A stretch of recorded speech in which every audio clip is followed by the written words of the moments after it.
How we doing, ladies and gentlemen? My name is Wolf, and welcome back to Path of Exile's Ultimate Survival Guide, Season 2, where I do my best to showcase speed, rangers, and how people do it, and why they play it. In the previous episode, we unlocked Tailwind, which is our nice extra movement speed bonus, which also gives us a bit of evasion rating to make us a little bit tankier in the early levels, as well as we landed this stupid fucking bow, which we ID'd off the floor from Aspirant's trial. Halfway through Aspirant's trial, we picked this up after already having crafted a decent bow, and this doubled our damage. So that's pretty decent. And we've got our trial done, so we're going to probably continue through Act 4 for the moment. But I'm going to take a quick look through things, see if there's any other upgrades or anything we could go about doing. Herald of Thunder is kind of shitty because our average damage doesn't go up very much. Herald of Ash is really good for the explosion bonus, and Herald of Ice is kind of average. So I'm going to take a look in Act 2, see if there's any like physical added bonuses I could get. Maybe if Herald of Purity is available.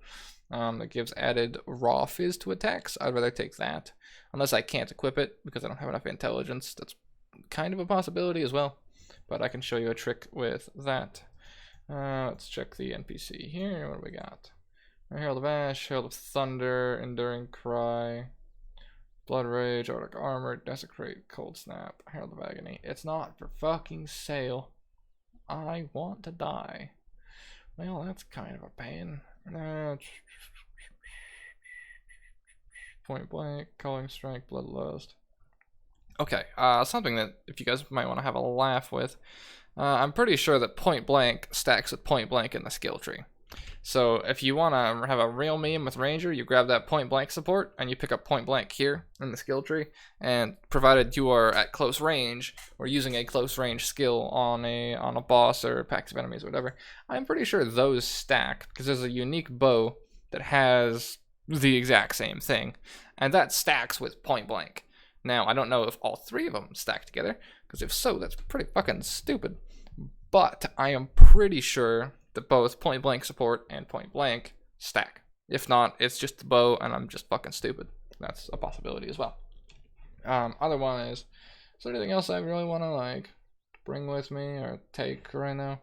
I think we're doing pretty okay. We obviously made our bow upgrade. I would have liked to have that added damage, but we're probably not gonna get that, which kind of sucks. I have the ability to put War Banner on to make nearby enemies take increased physical damage, or I can just keep Herald of Thunder on with a bit of added lightning damage and a lightning bolt. I think I'd rather run War Banner and take out Herald of Thunder, because Herald of Thunder kind of sucks, as well as it's an intelligence limiter, which means I can take the necklace off and change out the craft.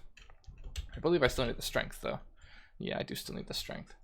Okay, and then we're going to start moving left for Bleed. I'm going to bring up my Path of Building and load the correct character. Bleed Ranger. Alright, so we're going to go left through to Avatar of the Hunt personally. It has damage over time, but the problem is we have 0 bleed chance currently. So bow attacks have a 10% chance to inflict bleeding. AoE. Bow attacks have 15% chance to bleed, 10% chance to bleed. We're gonna run our way over here, down here, and then across and get all of this bleed here. Sounds pretty alright to me. So put a point there, and it gives us bonus flat strength. We now have enough strength to level up Herald of Ash. And we're gonna move into Act 4. And just kind of get rolling, because I spent 15 minutes in the previous episode talking about how to craft a fucking bow and didn't actually do anything. So we're going to get a move on right now. Now, if you want to push yourself farther ahead, you can farm Blood Aqueducts, or the Aqueducts, in Act 4, probably to about 35/37. You could probably go to 40 if you really wanted to, or if you're bored as shit. Then you can go through the rest of the game with a bit of a level advantage, provided you kill at a decent pace. I don't really care about that personally, but if you really have issues with that whole sort of scenario, then you can clear through aqueducts and keep going. Now, the way to set up multiple scenarios, control click on a zone and you can create multiple instances of it. So say we go new here, right? You would go through and you would clear this whole thing, and you would reach the waypoint at the end. Then you open the waypoint, you look at blood aqueducts, you control click it again, you click new again, and you make another instance of it. This refreshes all of the enemies in it, it refreshes all of the events in it, whatever, like masters and shit show up, and it resets all of it. I'll do one run to showcase to you what I mean, and then we'll continue on with the rest of our story, provided this shit fucking loads. Alright, oh, my coffee's gone cold, I'm sad. Really, it's gonna have that much of an issue? Oh, whatever. Let's just take our new bow for a spin, if anything. Less mana issues now. I need that blacksmith whetstone. Grab that. Pop over here. Keep our healing up. Really no mana issues whatsoever. Or not mana issues, damage issues at all right now. And we're starting to get some pretty good speed under our belt. Keep in mind, use multiple skills because we want to proc our tailwind to keep us going as fast as possible. So I'm using mirror arrow, dash, and our right click projectile, as well as refreshing blood rage every now and then. Refreshing blood rage gives you an extra 10% action speed, which is a bit cheesy, but if you really want to min-max your speed, that's a way to do it. But you can see how fast we're going, and I don't even have adrenaline on my flask just yet. So adrenaline would give me another 30% movement speed, if I remember correctly. Well, 20 to 30%, and that's pretty much about top end. That and movement speed boots at 30% is what we're missing. So we're missing about 60% modifier right now, and some assorted skill tree stuff. But we're nearing top speed, at least easily attainable top speed. You can get faster than this, but it requires you to build very specifically and use very specific uniques and make a character all about that. This is as much easy and freshly accessible speed as possible. And this is where we start showcasing some of the power of Speedrun Ranger, because this is what you do in maps, right? You keep up being that fast. Also, I just refreshed this area. Just, you know, the thing I wanted to showcase. Now we've got all of our tailwind, we've got all of our movement speed, and you can see how fast we're clearing. Like, that was a full run that I did from end to end of aqueducts that was less than a minute. And we killed pretty much everything with just our split arrows and mirage archer and blood rage. And now you're starting to see where Speed Ranger comes into play, because blood aqueducts, basically a later game version of this exact zone, is very easy to farm and can be farmed for endgame currency, can be farmed for early game maps, early endgame maps, or you could sit there for your entire league if you wanted to, and probably farm all of it and still get decent currency results. Also, humility cards give you a 6-link if you can turn in 9 of them. It is a 6-link all white socket chess piece that has 0 armor value, 0 evasion rating, and 0 energy shield. It's literally got no stats at all, but it does have a 6-link. So you can use that for leveling a character if you want to be really powerful and do like as much damage as possible while leveling. Anything interesting here? Oh, those boots could be good, provided they roll movement speed. So yeah, we're missing about 60% movement speed in an adrenaline flask and a pair of 30% boots. Well, we already have 10%, so we're missing 50% movement speed with a bit of assorted skill tree stuff. And there's our second run in about another, what, minute and a half, 2 minutes, something like that. So you can see how we get rather quick, as well as, you know, your build gets better, you kill things faster, you get more powerful, etc., etc. There's like a level and a half. Speed Ranger. Okay, now on to the actual main story. When you get into Act 4, provided you don't do any of the extra shit we did, you can just go straight to the left and go out to Dried Lake and get the first quest objective just immediately. You might as well, this is a one-off zone. You have to go through and kill an NPC named Vol, and then pick up his banner that he drops, and that will unlock the rest of the act.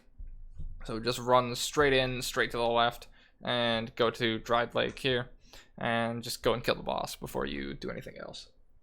So I should have probably done that earlier, but I wanted to do some extra stuff when I logged off, I guess. Who fucking knows?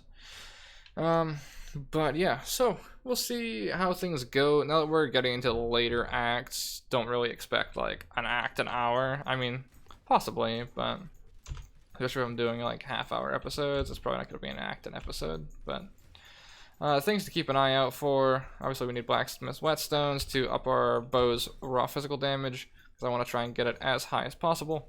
This is also a good area to farm if you really like are in a pinch and don't like farming aqueducts for whatever reason. This area spawns a ton of shit. 2 stones is one of the things I'm going to be looking for, because coming up in Act 6, we're going to really need resistances. And by resistances, I mean cold resistance, because if you get frozen, you are unable to act, and you literally just fucking die.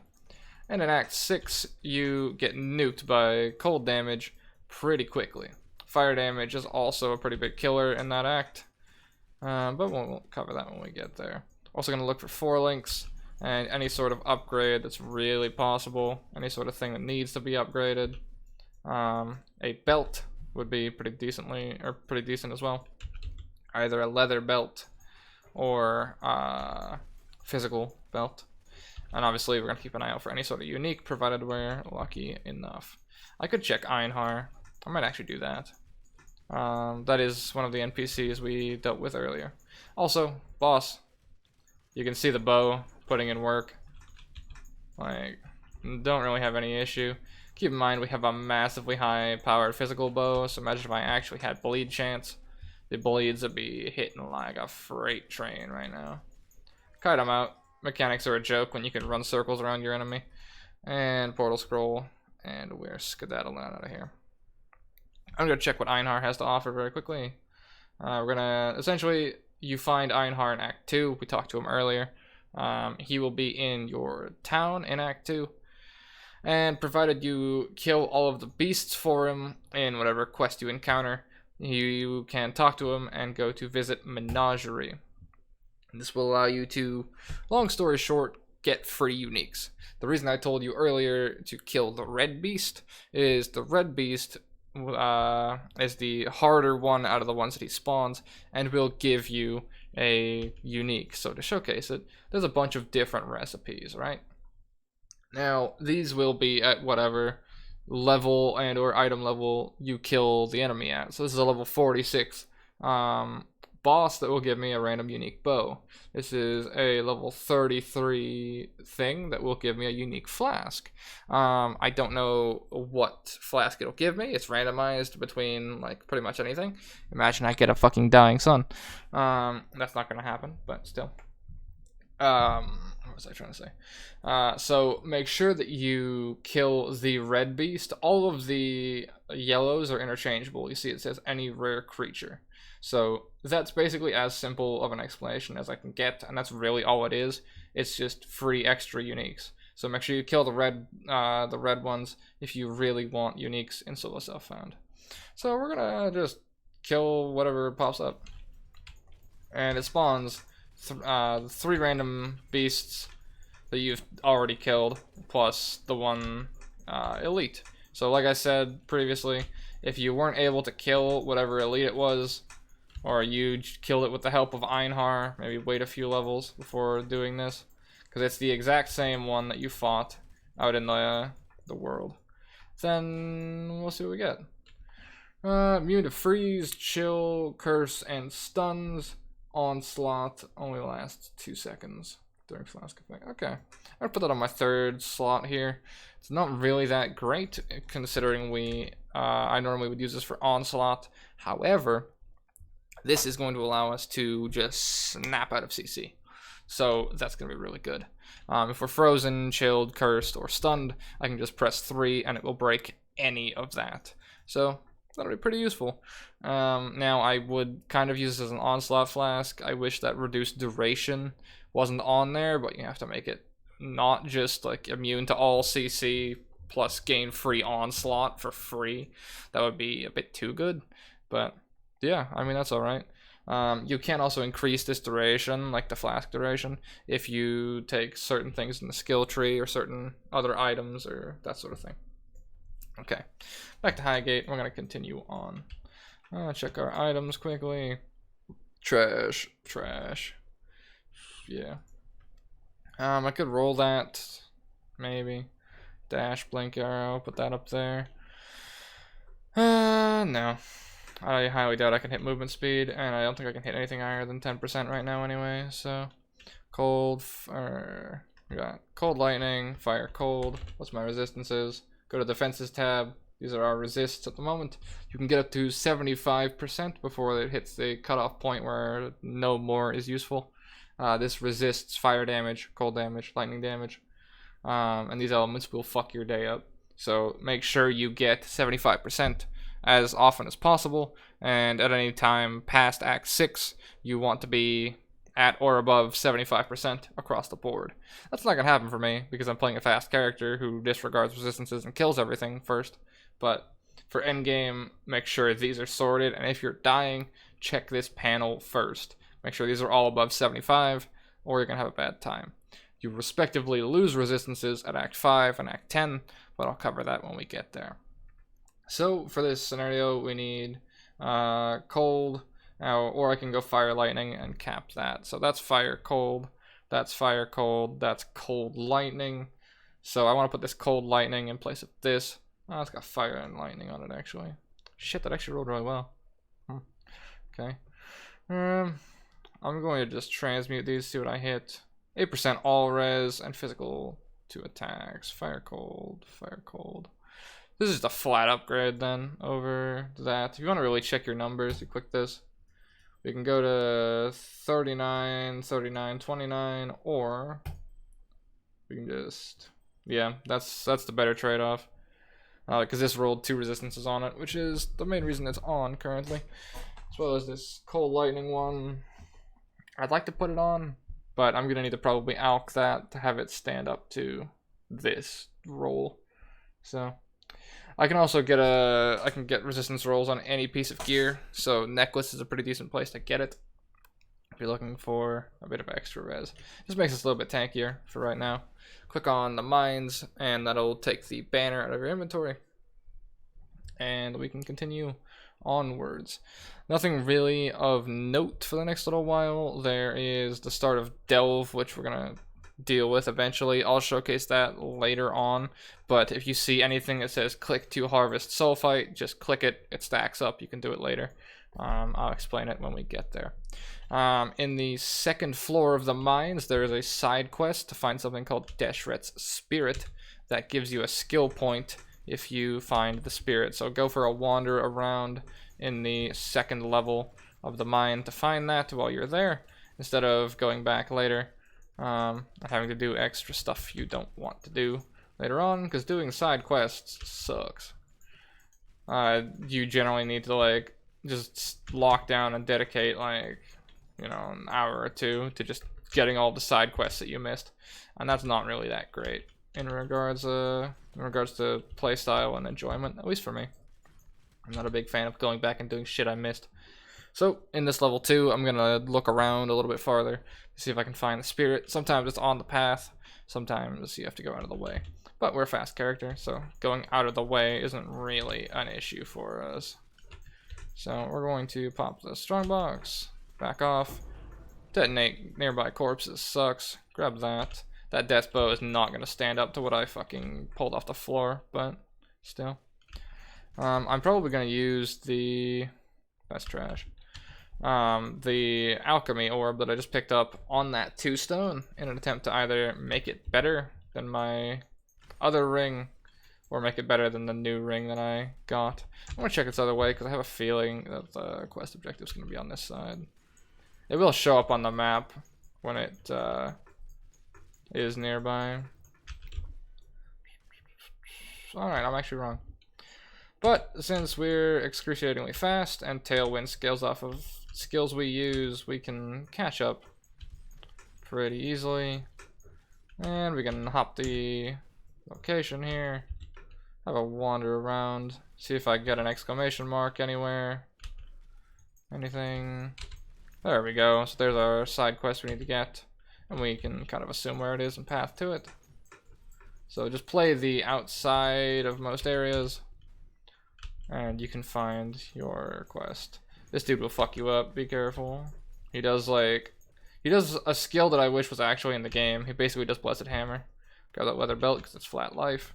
Probably gonna craft on that later. Armor scrapped can be converted to black sweatstones at a 3-to-1 ratio for my fucking busted bow. And then just keep on keeping on because we are making pretty good time and have a pretty good setup right now. Cut through crystal veins and keep rolling. So now I pretty much just power farm. I pretty much just power through the rest of the game. Not so much like the rest of the game. The rest of this act, at least. Don't really have any issue now. We've got a decent enough weapon that can probably carry us pretty late. I'm only going to really need to replace this, I think. I want to say like Act 7 would be when it would start to probably fall off. 1,000 DPS can probably get you through to about Act 7 with decent clear. Depends on the skill as well, obviously, but as you can see, we're not really having any problem. That was an accident. Just avoid shit you don't really need to kill. Mirage Archer clears up the extra.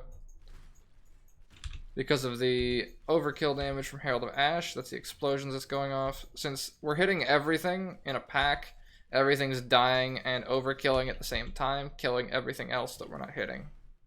Which is why Herald of Ash is so good. Got the waypoint.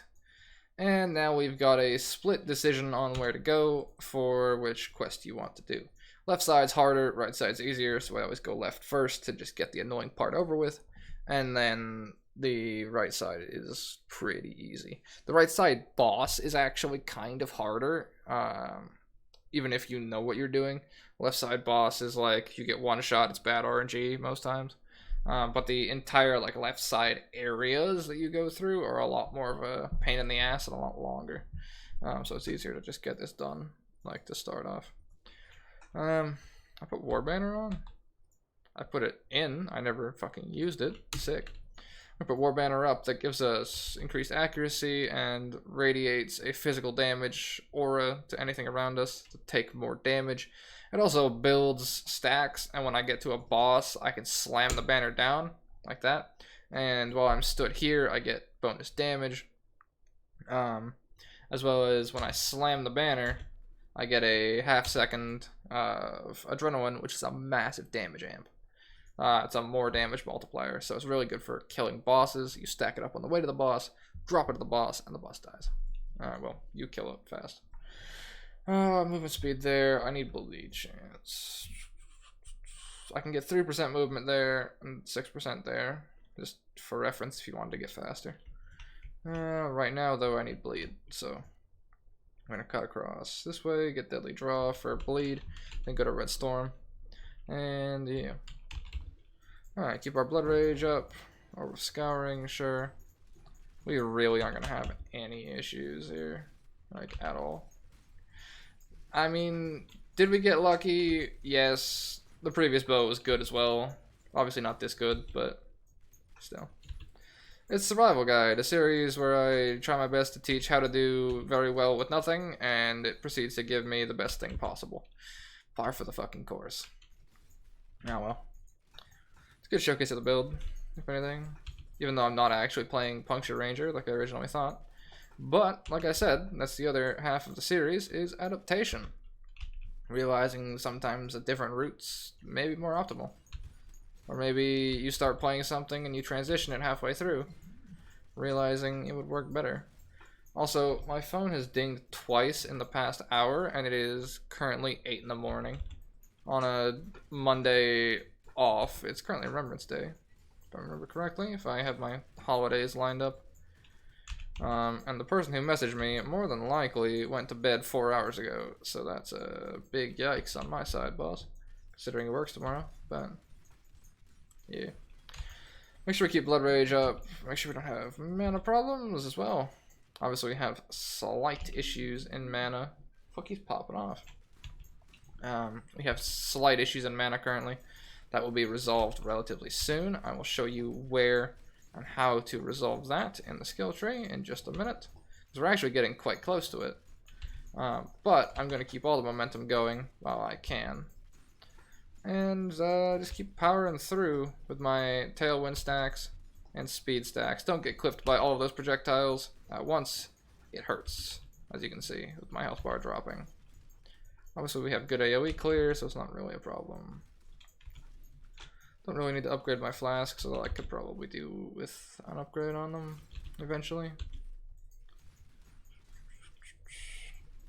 Herald of Thunder is also like the worst herald, in case you didn't notice, because if you'll see what the other ones are doing, you'll see the fire explosions from Herald of Ash, which is really good AoE, and you'll see the ice explosions from Herald of Ice, which is when you crit an enemy and kill them, it shatters them, which does an AoE.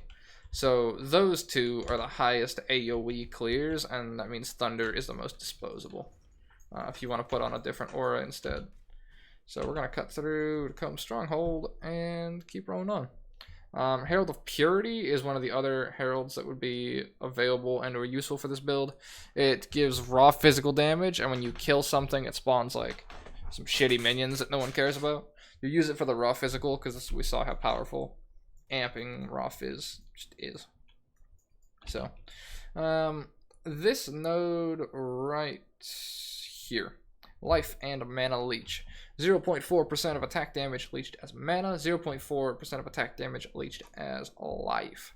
That 0.4% of attack damage leached as mana scales off of like whatever your damage number is.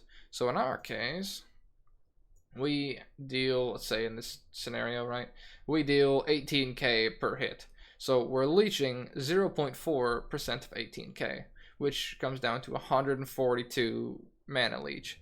So to get good mana leech, you only need like 0.4 or 0.2%, provided you're hitting hard enough in the first place with your average damage of the projectile. So early on, you have like this 0.4% isn't enough to solve all mana problems, so you can, you know, take the extra bit if you need to. But then later on, when you're doing higher and higher amounts of just raw physical damage, and you only need the one node, you can untalent these two and get the points back. So while leveling, you can go like Life Leech, Mana Leech, Spirit Void, and then later on, you take those points back and just leave the one little point there, and that'll give you more than enough to subvert all forms of mana problems. So mana is not really an issue for most physical damage builds because of, or physical or like elemental style builds, because of exactly that. Any bow or melee character takes exactly that node most times and doesn't have any issues regarding mana whatsoever. While leveling, you could also take 5 mana per second off of a Lyra if you wanted to, but because that is an option, the thing that I just showed you is an option, it kind of makes a Lyra fall off later into the game, which is why most people take passive points in instead. Knowing my luck, he's spamming me saying we got raided in the survival game we're playing. That'd be my luck. Now, we actually had a pretty good laugh today, because we've been playing Conan Exiles quite a bit recently, for any of you who have ever played that game before. And we were pretty shitty at it. We played as a duo for a rather long time. I'm just going to fill air for the next little bit because I'm just farming. And essentially, when we first started playing, I figured out how to basically get infinite food for us in a survival game, so it's pretty useful. Which is to do fishing traps. And it got to the point where I had about 25 fishing traps that infinitely stored fish. And so I would communally, on like a daily basis, run down, grab all the fish, run back, and drop it all in all of our chests. Now, I'm normally the organized one, but I felt like pissing him off, so I just made an absolute disaster of it. Just because, whatever reason, I don't know. Because there was fish in every chest, and it kind of became the running meme of that wipe or that round. And we hadn't actually like raided anyone else's base or anything like that because we couldn't figure out how it worked. So we decided to play for the first time in probably 6 months at this point. Also boss fight. Oh, I'm gonna let this drain out. Actually, it's a grace period. I'll go back to that. Okay, boss fight. Pretty simple. The one corner of the room will light up with projectiles. Don't stand in it. You can see early on. Like, I'll wait and I'll show it to you when it goes off. You can see which corner of the room is gonna light up. Also, he does sunders on the ground, and yeah, so it changes pretty quickly, but you can see what I mean. He spawns ads. I'm gonna drop my war banner for my mass damage amp. I just pound it out. You see that like half-second animation there? That shows you where his next set of projectiles are gonna come from. He has a leap. It's basically his RO while playing fucking 3 corners or whatever it is. Just avoid the spots that are spewing shit. You know, pretty simple. If you've raided in WoW, you might have an inkling to run towards the fire. Yeah, I'd not recommend it. And that's that side. Done and sorted. Back to my story. We had never raided a base before. Well, we had a little bit, but we'd never really done it the way you're supposed to, with, you know, trebuchets and siege weapons and all this sort of shit. We'd done some stupid cheese every now and then to get into someone's base.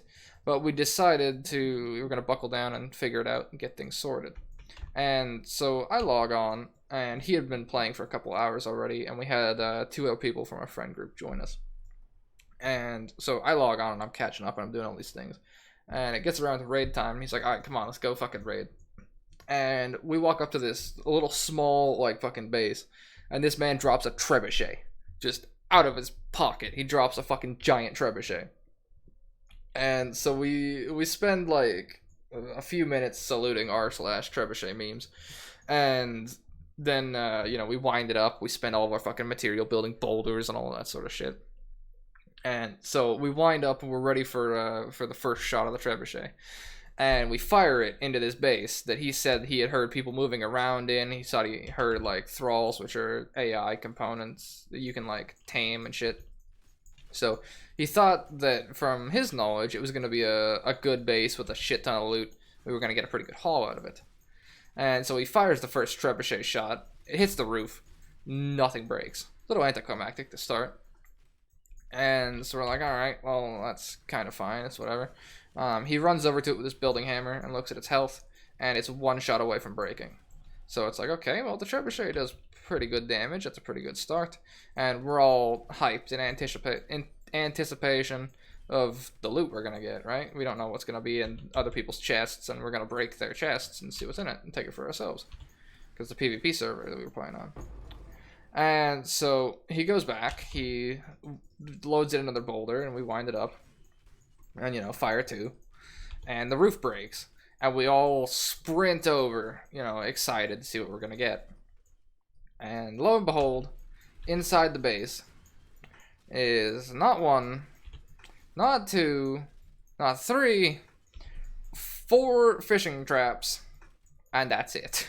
No chests, no loot, nothing. Just fishing traps. And you can't pick up a trebuchet and move it very easily. You have to fully dismantle it, which gives you a percentage of the materials back, and then you have to recraft it from your base. So we spent all that time for 4 fishing traps that were already pre-placed. No chests, just shitty garbage fish. So we were losing our fucking minds laughing. And of course, the 2 guys who were with us, who had just joined us for the first time, and who didn't play in our 3 previous wipes where we played like absolute idiots because we didn't know what we were doing, didn't understand why we were crying laughing at 4 fish traps, and they just thought we had a pretty shit haul. Meanwhile, we are in tears at the fact that, of course, it's fish traps. Like, of course the first raid is absolute trash, and to top it off, fish traps. Oh, man. So that's been our adventures recently in Conan Exiles. Pretty decent survival game, in my opinion. I don't know, it's an interesting one. It's on sale at the time of recording this. It goes on sale pretty often, I think. But it's depends when I put this out. If I put it out on like Tuesday, the sale's probably over. But yeah. I also grabbed the Long Dark on sale recently. I've yet to play it because I grabbed it like 20 minutes ago, or not 20 minutes ago, like an hour ago, because it went on sale. And that looks pretty interesting, although it is single player. I would like, or would have liked it to be multiplayer, because me and Josh could have played it together. I had a good time, but that'll be interesting. I'll probably update you on that scenario as that goes on. Looks like the type of game that I could play for 6 hours and then die to a fucking wind chill. But still, that'd be my luck. I'd die because my fucking match breaks. But I'll update you on the stupid shit that happens. There's no real layout to this area, by the way. There might be. I don't really pay attention to it. As I said, I'm literally talking while progressing through all this shit because I'm right-clicking at colors. It's so built into me mentally to just zone out and just fucking do this shit. And it's even better because I'm on a fast character this time, so I can literally zone out, not think, and clear the whole fucking thing while talking complete shit out of my ass. And still clear at good speed. This is the wonders of streaming Path of Exile, where I'm playing here, where the other half of my brain is focused. There. Which is my side monitor that shows my chat most times. So, like, I'm staring at chat because that's what actually interests me, while the leveling of the character I'm doing in the background, which doesn't interest me in the fucking slightest, is going on. I've leveled so many characters that the only real interest in PoE at this point, in regards to gameplay, comes in at either two different points, which is endgame and actually doing, like, endgame sort of stuff, which most times I don't really do, because I enjoy making a lot of characters. Which is the second point, which is watching a character come together, like watching a build fully like reach its potential. Like a scenario like this, right? Where we started off, we were pretty slow, now we're picking up speed and we're getting like pretty decent. We've got a good bow, and we've got an actual build going. You know, we got good AoE clear, we got good speed, and we've got something that's coming together quite nicely. This is the sort of thing that I enjoy about PoE. It's not so much, you know, the leveling process or anything like that. I'm not really a big fan of running the axe for the 95th fucking time. However, what I do enjoy is seeing, you know, a character get pushed to the maximum limit that it can because we got a good item drop, or because the build itself is good, or all these sorts of layering scenarios, right? So, like in our scenario, we've got a decent build combined with a fucking funny weapon, and I'm enjoying having watched it come together because it's pretty good now, right? We're able to kill shit pretty efficiently. Slam our banner and almost get one tap by the boss because, as I said, this boss is a lot more deadly than the previous one because he can just kill you randomly. So when he takes a knee, he's invulnerable. Watch out for that, which is like a split-second reaction time. Don't stand in that circle. The reason this guy kills, like, squishies so often is because of the wind-up on his projectile swings is so fucking small. And if you have a 400 health pool, he'll just one-tap you. So, yeah, you gotta be very alert to dodge that. So if I'm, like, not paying attention or I'm reading chat or something, I just die. Don't stand in the circle. Not a good idea.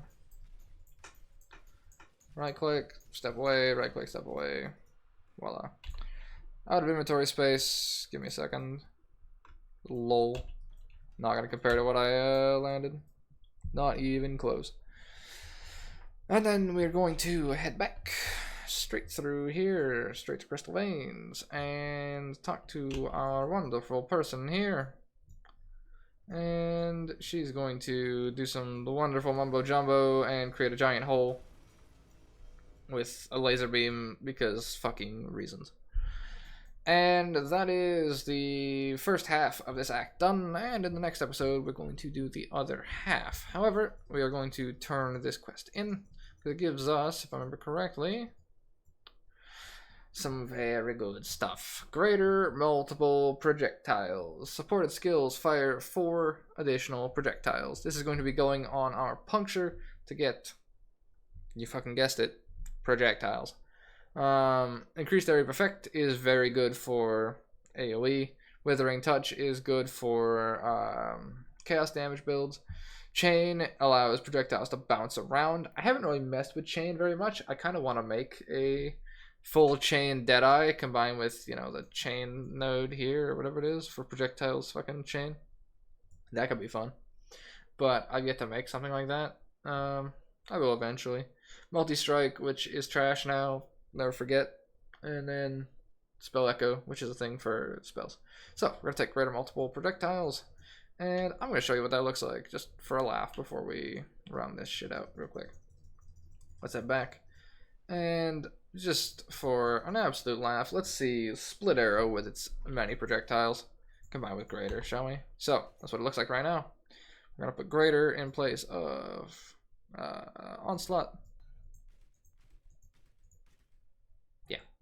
Also, less projectile damage. Less is multiplicative, which means it multiplies downwards, which means greater multiple projectiles hits your damage pretty fucking hard. So we're gonna go from 121 to 793. Like, it hits pretty hard. So if you really need projectiles, use greater multiple rather than volley or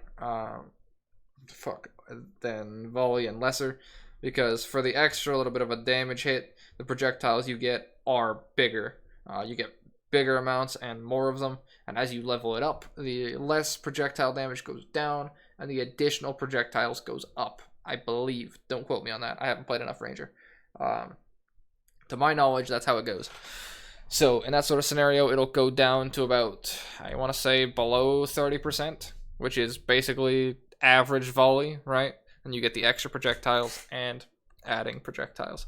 So that's going to be going on, what's it fucking called? Puncture. So I'm going to level that in the background and leave that be. Is there anything else I need to level? Vicious projectiles is something I'm going to use, so we'll throw that in the leveler. And I can put a chance to bleed. I was going to put chance to bleed there, but I don't get that luxury. Onslaught back in there. And the last 2 skill points in the tree. Mana Leech to solve that problem, and keep going left to try and get our chance to bleed on the bow. And with that, that is going to round us out for episode, 5? I believe so. Episode 5 of Ultimate Survival Guide. Thank you guys very much so for joining me. And as always, I hope you have the greatest of days. Take care, gentlemen.